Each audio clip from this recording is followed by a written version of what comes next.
ये bronze Breakker का पापा कौन है? रेसलर ही है ना वो, स्कॉट स्टाइनर के साथ जो था, रिक स्टाइनर वही है ना? बोलो उसको भी पॉडकास्ट चालू करे। जैसे रिकीशी ने अपने बेटे के लिए चैंपियनशिप फाइनली जितवाई दी ना भाई, वो भी बोलना शुरू कर दे कि भाई ब्रॉन ब्रीकर डिजर्व करता है, ब्रॉन ब्रीकर को निकल जाना चाहिए अगर वो चैंपियनशिप नहीं जीत रहा है तो यस जो मैं चैंपियंस ऑफ द वर्ल्ड, मैं हूँ 3DX चेतन एंड आज लाइक रॉ के बारे में कुछ चीज़ें बात करने को है। पूरी रॉ की रिव्यू वीडियो नहीं करने वाले because I feel like that's just like waste of time. Like जो चीज़ हो रखी है उसके बारे में बात करनी। बट सबसे पहले जो चीज़ मेरे को बढ़िया लगी वो था रिया रिप्ली का हेडबट। रिया रिप्ली ने जो आज लिव मॉर्गन का जबड़ा तोड़ा है आफ्टर सेइंग कि मैं डोमिनिक मिस्टीरियो को शार्क केज में डालने वाली हूँ। हम यहाँ पर कस्टडी ओवर डोमिनिक मैच की एक्सपेक्टेशंस कर रहे थे बहुत स्टार्टिंग से, लेकिन अल्टीमेटली हमें कुछ सिमिलर देखने को मिला बट शार्क केज के अंदर। And I am hyped for it because एक अलग सी स्टिपुलेशन है, डोमिनिक भी इन्वॉल्व है बट इन अ सेंस कि डोमिनिक इन्वॉल्व नहीं भी है और रिया रिप्ली को एक फेयर चांस मिलेगा। बट वी ऑल नो कि वो किस तरीके से जाने वाला है। अल्टीमेटली नंबर्स गेम भारी पड़ेगा बट आज के लिए तो रिया रिप्ली ने जो हेडबट मारा मैं तो बड़ा फैन हो गया। पूरा मॉर्टल कॉम्बैट वाली वाइब दे रहा था और किसी ने तो उसका एडिट भी डाला था। नेक्स्ट जो चीज मेरे को बढ़िया लगी वो था गंथर का ट्रोल। भाई आज सैमी ज़ेन और लडविक काइजर के मैच के बाद गंथर जिस तरीके से आता है पूरा रिंग गियर में, मैंने कहा यार आज world heavyweight championship match raw में ही देखने को मिलेगा, वो भी मिड में। और लाइक आई अंडरस्टैंड कि ये लोग सोच रहे होंगे कि हमारा मैच मिड हो सकता है बट नहीं होगा। सैमी और गुंथर आपने हमें एक वर्ल्ड क्लास मैच दिया था आईसी टाइटल के लिए रेसलमेनिया के अंदर, सो जस्ट बिकॉज उस टाइम पे आप मिड में थे डज नॉट मीन कि आज भी मिड में होंगे वर्ल्ड हेवीवेट चैंपियनशिप वाले हो। लेकिन गुंथर तो ट्रोल करने आया था, पूरा हाइप करके कहता है नो कुछ नहीं मिलेगा। भाई यार गंथर भाई ऐसे मत करो यार, सैमी ज़ेन को दे दो मैच। देखो इसको कहते हैं क्लासिक मेरी नस पे तुम चढ़ गए हो, वो वाली चीज हो गई गुंथर के साथ बिकॉज गुंथर को सैमी ज़ेन ने हरा रखा है। रैंडी ओटन के सामने गुंथर कॉन्फिडेंट था बिकॉज पहले कभी लड़े नहीं थे एंड ही न्यू कि वो शायद हरा देगा क्योंकि ऑलरेडी वो एक बार हरा चुका था किंग ऑफ द रिंग में। तो ऐसे में गुंथर के पास सैमी ज़ेन के लिए कॉन्फिडेंस नहीं आ रहा और वो क्लियरली दिख रहा है। एंड क्या पता भाई सैमी ज़ेन की पहली वर्ल्ड हेवीवेट टाइटल विक्ट्री यहीं से आए। बट जिस तरीके की हाइप है ना इस बार, मेरे को लग नहीं रहा कि सैमी ज़ेन अभी वर्ल्ड टाइटल जीतने वाला है क्योंकि गंथर इतनी आसानी से नहीं छोड़ने वाला। और ऐसे चैंपियनशिप के लिए भी ये एक्सपेक्ट करना भी मुश्किल है कि भाई इतनी जल्दी से चैंपियनशिप जाएगी नहीं, क्योंकि अगली जो चीज़ हुई जो कि मेन इवेंट में था बड़ा शॉकर था, जे उसो वर्सेस ब्रॉन ब्रीकर का मैच आईसी टाइटल के लिए। सबसे पहली बात तो मेरे को लगा था कि शायद से कभी पेपर व्यू में देखने को मिलेगी बट इन्होंने रॉ में डाला Jey Uso versus Bron Breakker का amazing match. I really loved it but the fact कि इन्होंने एक्चुअली में Jey Uso made the victor और वहां पर चैंपियनशिप जीती है, that's insane. That is Vince McMahon level of booking because Bron Breakker का ये सेकंड ही टाइटल डिफेंस है और मैं इस चीज़ में बिल्कुल भी नहीं जाना चाहता कि अरे यार ये हो गया इसका करियर खत्म है, ऐसे टॉप स्टार कैसे बनेगा। टॉप स्टार कभी विक्ट्रीज से नहीं बनते थे।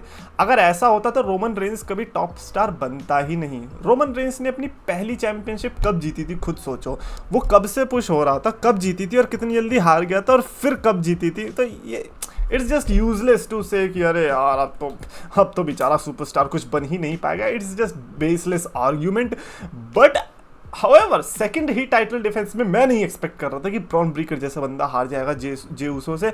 अब यहाँ पे ये हुआ है कि जे उसो भी स्टैब्लिश हो गया है बिकॉज सैमी ज़ेन तो ऑलरेडी हो गया था गुंथर को डिफीट करके। अब यहाँ पर जे उसो हुआ है ब्रॉन ब्रीकर को डिफीट करके, क्योंकि जब आप ऐसे बंदों को हराते हो तो लगता है लेजिटिमेसी आती है आपके बेबी फेस पर्सोना में। And J Uso was crying like literally. TV पे हमें दिखाया नहीं दिया था बट मैं तो सोचा था कि चलो थोड़ा क्रिटिसाइज भी कर सकते हैं तो कर लेंगे, लेकिन नहीं हो पाएगा। अब भैया बंदा रो ही दिया तो क्या करें, है ना। वरना रिकीशी ने जो बातें बोली थी उसके बाद से क्रिटिसाइज करना बनता था। बट मैं तो वही सलाह दूंगा रिक स्टाइनर को कि भैया आप भी अपना पॉडकास्ट खोल लो, आप और रिकीशी दोनों लड़ने बैठ जाओ कि भैया हमारे बच्चे ने ऐसा कर दिया, अरे तुम्हारे बच्चे ने, अरे शर्मा जी के बेटे को देखो, अरे उसके बेटे को बट नहीं यार, जे उसो वर्सेस ब्रॉन ब्रीकर कुछ भी कहो, मैं तो ट्रिपल एस से इतने टाइम से कह रहा था रॉ में कुछ शॉकर डालो, ये शॉकर डाल देगा ये नहीं पता था मेरे को बट वही है कि इसके लिए मेरे को ऐसा कोई बुरा भी नहीं लग रहा है बिकॉज जे उसो की पहली सिंगल्स चैंपियनशिप है, इतने टाइम से बेचारा इतना ओवर है तो एक चैंपियनशिप तो ऑब्वियसली डिजर्व करता ही था और वो आ गई तो अच्छी बात है। एंड हमें क्या लगता है ना कि एक पर्टिकुलर सेट ऑफ थिंग होनी चाहिए तभी, लाइक जैसे लोग अब एक्सपेक्ट नहीं कर पाएंगे कि अरे ऐसे कैसे हार गया ब्रॉन ब्रीकर, ऐसे कैसे हार गया। जैसे अब अनडिस्प्यूटेड चैंपियनशिप जो कोडी रोड्स के पास है उस केस में भी लोगों को अब यही लगता है कि ये तो सीधा रेसलमेनिया में हारनी चाहिए। कोडी रोड्स के लिए कोई ये सोच ही नहीं रहा कि वो अगली स्मैकडाउन में हार सकता है, पेपर भी में हार सकता है, नहीं वो ये सोच रहे हैं कि रेसलमेनिया में किसके साथ लड़ेगा कोडी रोड्स चैंपियनशिप के लिए जब हारेगा। अबे पहले भाई चैंपियनशिप क्या, ये कब ये रूल कौन सा आ गया कि कोई पर्टिकुलर सेट ऑफ थिंग होगी तभी हो सकता है, पागल हो गया। हाँ नहीं तो। बट खैर एक और चीज, ओ भाई Braun Strowman versus Bronson read, शुरू ऐसे हुई उनके तहस नहस करने से जब डोमिनिक मिस्टीरियो की एंट्री हो रही थी, और उसी के साथ जब मैच हो रहा था ब्रॉन्सन रीड और मिज को, उसमें ब्रॉन स्ट्रोमन ने जो छलांग मार के एंट्री करी, मेरे को तो लगा आज भी रिंग टूट जाएगी, लेकिन सिक्योरिटी गार्ड आया जैसे कॉकरोचेस की तरह आए, मैंने कहा भाई तुम पिट जाओगे। क्राउड की तरफ से बू भी मिली सिक्योरिटी को, वेल डिजर्विंग भी थे, बिकॉज यार लड़ने दो ना, तुमको पता है कि कितना आतंक मचा सकते हैं। बट फाइनली ये अनाउंस हो चुका है कि नेक्स्ट वीक हमें लास्ट मैन स्टैंडिंग मैच देखने को मिलेगा, और जो वीडियो पैकेज था कमाल का था, फुल वही गॉडजिला वर्सेस किंग कॉन्ग जो कि इसको बोला जा रहा है उसकी वाइब्स आ रही थी। But I was expecting more. I was not expecting it like last man standing or anything on Raw. I was expecting कि ये bad blood में जाएगा. So when you have that calibre की राइवलरी ब्रॉन स्ट्रोमन और Bronson Reed जैसी, आप उसको आराम से पेपर व्यू में ले जा सकते हो। आपने, मेरे को याद है जेड कारगिल और ये बियांका बिलेर वाला जो मैच है ये आप ले गए थे पेपर व्यू में, और आपके अंदर ये ऑडेसिटी है मेरे को कहने की कि आप ब्रॉन्सन रीड और ब्रॉन स्ट्रोमन को नहीं ले जा सकते। मजाक है। अगर आपने ये बैड ब्लड के अंदर बुक नहीं किया तो फिर तो लानत है भाई आप पे, फिर और कुछ है नहीं। खैर थोड़े कमेंट्स भी लेते हैं लास्ट वाली वीडियो से जिसमें कोडी रोड्स के डाउनफॉल की हमने बात करी थी कि क्या एक्चुअली में ये कोडी रोड्स का पीक हिट हो चुका है, अब वो उसके ऊपर नहीं जा सकता, तो उसकी वीडियो से भी काफ़ी कमेंट्स आए हैं तो वो भी लेते हैं। सबसे पहले राम_हैंडलूम ने लिखा कि मोस्ट अंडररेटेड रेसलिंग चैनल। तारीफ करने के लिए नहीं लिए मैंने कमेंट्स, ठीक है। और एक सेकंड, तारीफ भाई अंडररेटेड कब, यार अंडर ही रहने वाला हूँ मैं क्या कब से यार, दिमाग खराब हो गया अब अंडररेटेड रहते रहते, अब तो गाली सी लगती है यार ये।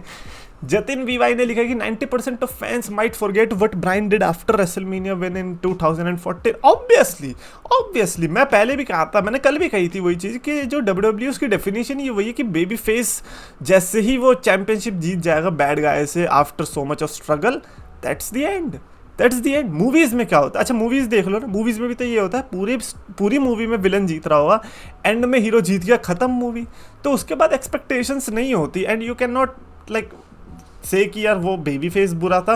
कोई बेबी फेस निकल जाते हैं अच्छे जिसके साथ कंपनी खिंच जाती है, जैसे कि जॉन सीना निकला, जैसे कि हल्क होगन निकले थे। वो पता कैसे चलता है, वो पता चलता है मर्चेंडाइज सेल से। And guess what, Cody Rhodes के साथ भी वही हो रहा है, बिकॉज सुपरस्टार्स तो बहुत चैंपियनशिप जीते, रे मिस्टीरियो भी जीता था चैंपियनशिप, बेबी फेस तगड़ा, एडी गरेरो भी जीता था बेबी फेस तगड़ा, बेंडुआ भी जीता था बेबी फेस तगड़ा, लेकिन उसके बाद वो जो नंबर्स थे ना वो मैच नहीं कर पाए, तो इसीलिए फिर वो चैंपियनशिप रेन भी याद नहीं रहता और कुछ भी याद नहीं रहता। कोफी किंगस्टन की देख लो, क्या मस्त हाइप थी, अब क्या मजेदार मैच था, क्या मस्त एंडिंग थी, बट उसके बाद प्योर मनहूसियत मैन। मिस्टर रिएक्टर जोन ने लिखा कि only heel Randy Orton can make Cody Rhodes storyline interesting now. देखो यार कोडी रोड्स की स्टोरी लाइन तो इंटरेस्टिंग है, अभी तो हो गई है, उसको तो मैं कोई दो राय नहीं कहने वाला, और आई थिंक कि रोमन रेंस के साथ जब तक है और ये लंबी चलने वाली है, ये ज़्यूम की रेसलमेनिया तक ये खींच जाएंगे जैसे तैसे करके, we have war games also, तो ये आई अज्यूम कि ये रेसलमेनिया तक जाने वाले, बट इन केस अगर ये बिछड़ते हैं, Randy Orton is absolutely menace for that. जिस तरीके से उसने एज का वेलकम किया था WWE के अंदर, I feel like Cody Rhodes versus Randy Orton is something that fans are waiting for, कि कब रैंडी ओटन का वो बैड विशियस कैरेक्टर देखने को मिलेगा रैंडी ओटन के against. But I am hoping for is कि वॉर गेम्स टाइप सिचुएशन हो, उसमें रैंडी ओटन धोखा दे, बट खैर ये तो मैं ज़्यादा सपने देख रहा हूँ, अच्छी बात नहीं है। WWE को कुक करने देते हैं, हम क्यों अपने मसाले डाल रहे हैं जिससे खामखा सब्जी खराबी बनने वाली है। अभिजीत दास ने लिखा कि WWE should seriously find a solution of booking baby face underdog champions after that big victory. यार बहुत मुश्किल होता है टॉप करना यार, आप सोचो कोई एक पीक आप हिट कर दे रहे हो तो उसके बाद आपके ऊपर कितना बड़ा प्रेशर आ जाता है कि अब आप यहाँ से कैसे जाओगे। It is not bad guy वाली स्टोरी लाइन जहाँ पर लोग हुक हो चुके हैं, लोग सेटिस्फाई हो गए ना। अब जब सेटिस्फाई हो गए तो उनका जो बार है वो दोबारा से जीरो पे आ गया, अब वो दोबारा से जीरो से बिल्ड होगा तो वो बहुत मुश्किल होता है। इट इज़ नॉट कि WWE की गलती है किसी की, इट इज़ नॉट WWE का कॉन्सेप्ट, ये है ही नहीं, ये तो हॉलीवुड का कॉन्सेप्ट, बॉलीवुड, ये जो मूवी वगैरह जितना भी लाइक ये लाइफ का कॉन्सेप्ट है यार। Anyways Shri x free fire ने फ्री फायर यार, अभी बच्चे हो गया यार फ्री फायर खेल रहे हो। Anyways I don't know why we mostly can't feel connected with babyface champions। किसी ने कमेंट में लिखा एक्सेप्शन जॉन सीना। यार रिलेटेबिलिटी मैं कहूँगा बेबी फेस में I would say when it comes to relatability I don't think so कि champions पे वो डिपेंड होता है। आई थिंक वो कोई भी सुपरस्टार हो सकता है, कोई किसी से भी रिलेट कर सकता है, कोई रे से भी कर जाएगा, कोई जेफ से भी कर जाएगा, कोई एजे से भी कर जाएगा, कोई सीना से भी कर जाएगा, कोई उसमें वो प्रॉब्लम नहीं है। But baby face champions personally speaking मेरे को पहले अच्छे लगते थे जब मैं छोटा हुआ करता था, but as I grew older मेरे को पता चल गया कि मज़ा तो भाई बैड गाय में ही है, at least in WWE, not in real life. Real life में तो गुड गाय ही बढ़िया भाई, कुछ भी कह लो। विशाल के यार ने लिखा है कि ऑनेस्टली से if someone is choosing a title over a company he is a gold digger for sure. देखो यार, मैंने जो उसमें बात बोली थी कि कोडी रोड्स अब चैंपियनशिप नहीं जीत सकता था ऑल एलीट रेसलिंग में, तो इसीलिए उसने, भाई वो मजाक था ऑब्वियसली यार, ये क्या बात कर रहे हो, तो सीरियसली ले गए आप? आपको क्या लग रहा है कोडी रोड्स डब्ल्यूडब्ल्यू चैंपियनशिप जीतने के लिए गया था डब्ल्यूडब्ल्यू में? नहीं भाई, उसका एक्चुअली में बैक स्टेज में प्रॉब्लम थी, वो नहीं जेल कर पा रहा था, तो इसीलिए उसने लीव किया है। तो आपको क्या लग रहा है कोडी रोड्स को जबरदस्ती किसी ने उस मैच में डाला था कि अब से तू चैंपियनशिप नहीं जीत पाएगा? ऑब्वियसली उसका वो खुद का डिसीजन था, खुद की कंपनी है, वो खुद ही नहीं भाई, गोल्ड डिगर तो नहीं कह सकते।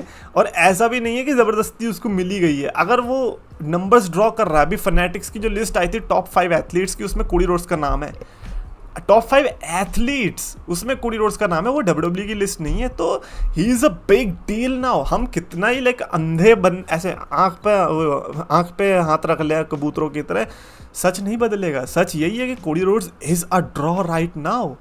हमें इंस्टाग्राम और यूट्यूब के कमेंट्स से घंटा फर्क नहीं पड़ता यार, नहीं पड़ता, कितना ही कर लो, क्योंकि नंबर्स अगर मिल रहे हैं, that's what only WWE care about, that is it. और वही बेबी फेस को बनाता भी है। बेबी फेस क्या है, तुम नंबर ड्रॉ कर पा रहे हो, नीडल मूव कर पा रहे हो, दैट्स इट। एंड फाइनली अमेरोइज ने लिखा कि पक्का डब्ल्यूडब्ल्यू कोडी का हिल टर्न करवाएगी, क्योंकि कोडी को वैसे ही हेट मिल रही है। एज आई सेड, वो हेट कहाँ दिख रही है आपको? आपको कभी अरीना में दिखी जो सब वो करते हैं, क्राउड का थीम सॉन्ग गा रही होती है एंड देन रिएक्ट कर रही होती है अच्छे से, वहाँ पे दिखी आपको? ये सोशल मीडिया पे दिखे ना। सोशल मीडिया पे तो बहुत लोगों के लिए हेट मिली है। सोशल मीडिया पे मेरे को एक ऐसा बंदा दिखा दो जिसके लिए हेट नहीं होगी। सोशल मीडिया पे मैं बता रहा हूँ, गॉड वगैरह जो होते हैं उनको भी हेट मिल जाएगी। तो ये तो कोई बात ही नहीं है। आई डोंट थिंक इसको कोई सीरियसली लेने की ज़रूरत है। या that is it for this video. और डेफिनेटली जाते जाते मैं यही पूछना चाहूँगा, एज मनु त्यागी सेड, यार एजे कहाँ है? Where the fuck is AJ Styles? We want to see that, man. Anyway, that's it for this video. Comments में लिख के बताना अपने थॉट्स। अगर आपको वीडियो पसंद है तो प्लीज लाइक और शेयर करो, चैनल सब्सक्राइब करो।